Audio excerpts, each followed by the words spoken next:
Let's begin with the government throwing open the books for the first time and confirming details of a significant family's income package.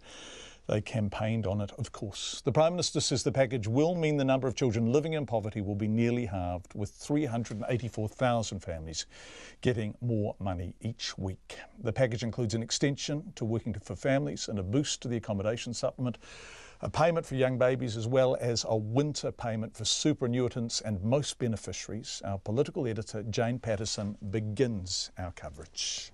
During the election campaign, it was the battle of the families package, with both National and Labour offering significant boosts to the incomes of thousands of New Zealand households. One key difference was National was also offering tax cuts, a policy Labour has scrapped to help pay for its spending promises. The Finance Minister Grant Robertson told reporters and analysts at Parliament the families package is the centrepiece of this government's programme. This will be one of the major signature pieces of work of this coalition government. It will lift, when fully in place, 88,000 children out of poverty. The basis of this is the repeal of the previous government's tax cuts.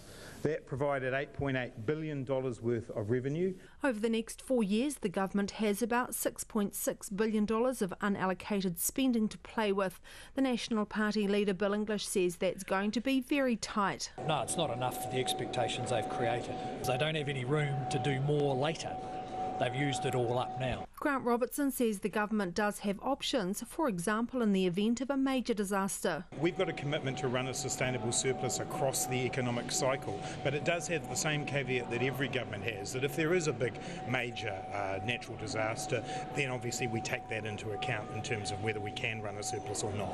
The Prime Minister Jacinda Ardern says the government has tried to target middle-income families as well as lower-income households. One way is to increase the number of families who receive Working for Families. We've lifted the threshold for the abatement rate, so another 26,000 families will benefit from Working for Families. For Best Start, it doesn't abate out until $79,000, so more families will receive that payment in the early years as well. ACT's leader David Seymour says there's little difference between National and Labour.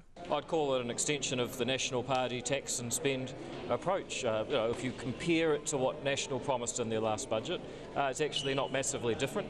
The problem the National Party has is they're now defending imaginary tax cuts. What they should have done is tax cuts when they were in power, and that's the great tragedy of the fifth National Government, is not that it lost power to cut taxes, but that it didn't cut the taxes when it had the chance. Also confirmed in the update was Labour's flagship Kiwi Build programme. In the update, Treasury says the government may struggle to meet that commitment because of capacity constraints in the construction sector. It says looking to foreign construction firms may be one solution, an option the Housing Minister Phil Twyford is open to. Yes, we are willing to look at that. I mean, one of our goals with Kiwi Build has always been to grow the New Zealand industry, to grow more competitive companies that are larger, that can be more innovative and raise the productivity level of the construction industry. But to get there, there's no reason why we couldn't look at bringing in overseas firms who are used to building at scale, who can have manage the supply chain in ways that drive down costs, and that could be good for the New Zealand industry as well. In terms of the broader economy, it's expected to grow at 2.9% on average over the next 5 years. Unemployment's expected to decline to about 4%, while wage growth picks up, due in part to planned minimum wage increases. Higher inflation is projected to see interest rates rise steadily from 2018. Contributions to the super fund will restart with a $500 million payment tomorrow. From Parliament for Checkpoint, Jane Patterson.